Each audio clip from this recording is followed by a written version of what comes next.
Brought to you by Ludo Fantasy. Ludo Fantasy दे रहा है 3 लाख तक का health insurance because we care for you. Download Ludo Fantasy now. Aam Aadmi party ને એક હવા ઉભો કરીને 11% મતો તોડીને કોંગ્રેસ પાર્ટીને જબરજસ્ત નુકસાન કર્યું એમ, પરંતુ ગુજરાતી મતદાતાએ એમ છતાં વધારે મતો તો કોંગ્રેસને જ આપ્યા। કોંગ્રેસ પક્ષે નક્કી કર્યું છે કે વિસાવદર અને આ બંને બેઠકો કોંગ્રેસ પક્ષ પોતાના સિમ્બોલ પર મજબૂતીથી જીતવા માટે લડશે। અમારી આજે પોલિટિકલ અફેર્સ કમિટીની મીટિંગ ખૂબ લંબાણપૂર્વક ચર્ચાઓ થઈ। એક ટેલેન્ટ હન્ટ અને કાર્યકર્તાના દિલમાં શું છે અને શું આગળની સંગઠનના નવસર્જન માટેની ને મજબૂતી બનાવવા માટેની વાત એ રાષ્ટ્રીય કક્ષાએથી એનો પાયલટ પ્રોજેક્ટ ગુજરાતમાં લાગુ પડે છે, એના અંગેની વિસ્તૃત ચર્ચાઓ કરી છે।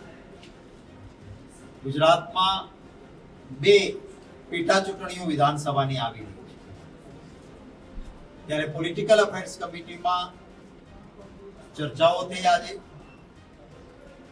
ગઠબંધનનો કેટલો ધર્મ હોય છે। આમ આદમી પાર્ટીએ પોતાની રીતે પોતાનો કેન્ડિડેટ જાહેર કરી દીધો છે। અગાઉ રાષ્ટ્રીય કક્ષાએ અમારું ઇન્ડિયા ગઠબંધન છે, ઇન્ટેક્ટ છે અને રહેવાનું છે। રાજ્યોની પરિસ્થિતિમાં રાજ્યો પોતાની રીતે નિર્ણય કરતા હોય છે। જેમ કે હરિયાણામાં હું પ્રભારી હતો, હું જાણું છું હરિયાણામાં કોંગ્રેસની સરકાર દિવાલ પર લખેલું હતું બનતી હતી। આમ આદમી પાર્ટીનું સંગઠન ત્યાં લગભગ 0 હતું, પરંતુ આમ આદમી પાર્ટીએ હુડાજીએ કેટલીક સીટો ઓફર કરવા છતાં એ ઠુકરાવીને આમ આદમી પાર્ટી લડી। હરિયાણામાં પરિણામો ખરાબ આવ્યા।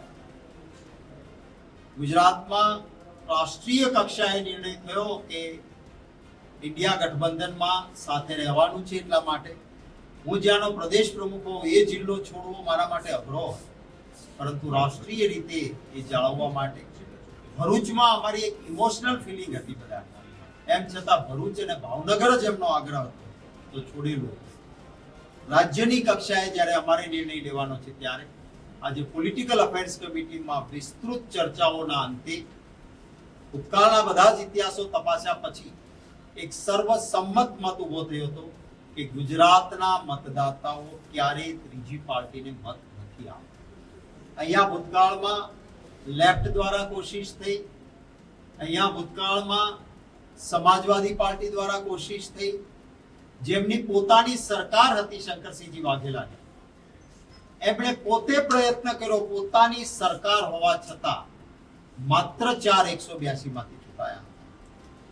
સ્વર્ગસ્થ ચીમનભાઈ પટેલે મને કહેલું હતું જ્યારે કોંગ્રેસમાં મર્જ થયા કે મેં અલગ પાર્ટી બનાવીને પ્રયત્ન કર્યો, પટેલોનો પાવર, મારી સમજણ, રાજકીય ગુણે બધું, પરંતુ ગુજરાતી મતદાર ત્રીજી પાર્ટીને મત આપતો નથી અને એટલે મેં નિર્ણય કર્યો કે પાછું કોંગ્રેસમાં જ વિસર્જન કરીશ।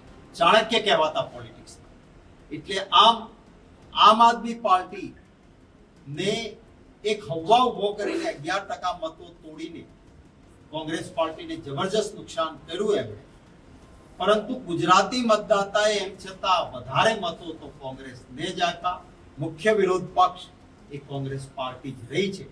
આ સંજોગોમાં વિસ્તૃત ચર્ચાના અંતે ગુજરાતીઓના હિતમાં કોંગ્રેસ પક્ષે નક્કી કર્યું છે કે વિસાવદર અને આ બંને બેઠકો કોંગ્રેસ પક્ષ પોતાના સિમ્બોલ પર મજબૂતીથી જીતવા માટે લડશે। અને હું વાલા ગુજરાતીઓને વિનંતી કરીશ કે આપ અમારી આ જે ગુજરાતીઓના હિત માટેની લડત છે ત્યારે એક મજબૂત વિરોધ પક્ષ અત્યારે બને, એટલા માટે બંને જગ્યાએ કોંગ્રેસને મતદાતાઓ મત અને આશીર્વાદ આપે અને 2027માં સેવાની સાધના માટે આજે મજબૂત વિરોધ પક્ષ બનવા માટે આ બંને સીટ જીતાડો। આવતા દિવસોમાં પૂરા આશીર્વાદ સાથે સત્તાની માત્ર પડાવી લેવાની ભાવનાની સેવાની સાધના માટે કોંગ્રેસ પોઝિટિવ એજન્ડાથી આવે ત્યારે 2027માં સત્તાના સૂત્રો મારા વહાલા ગુજરાતીઓના આશીર્વાદથી મળે એવી નમ્ર પ્રાર્થના। રાજકારણમાં હંમેશા વર્તમાનની જ વાત હોય, ભવિષ્યની વાત ન હોય. આજની વાત આપને કરી, આવતા દિવસોની કરવાની હશે ત્યારે આપ સૌને આમંત્રિત કરીને એ વખતની વાત એ વખતે કરી. આટલા મોટા નેતા, રાષ્ટ્રીય કક્ષાના, જેને આખો પ્રભાર રાજ્યનો સંભાળ્યો હોય, એક સાવ ગુજરાતના છેડા સુધી જવા તૈયાર હોય, ત્યારે મારા ગુજરાત પ્રદેશ કોંગ્રેસ પરિવારના સભ્યો જરૂર નાની મોટી ઈચ્છા કરે, પણ કોઈને તકલીફ નથી રહેવાની. તકલીફ હોય તો પણ ખભે ઉઠાવીને ગમે તે મુશ્કેલી હશે તો જેને જ્યાં જવાબદારી સોંપી છે ત્યાં બધા જ જશે. આજે એક બહુ જ મોટા પ્રમાણમાં આમ આદમી પાર્ટીમાંથી મોટી સંખ્યામાં લોકો કોંગ્રેસ પક્ષમાં આજે જોડાઈ રહ્યા છે.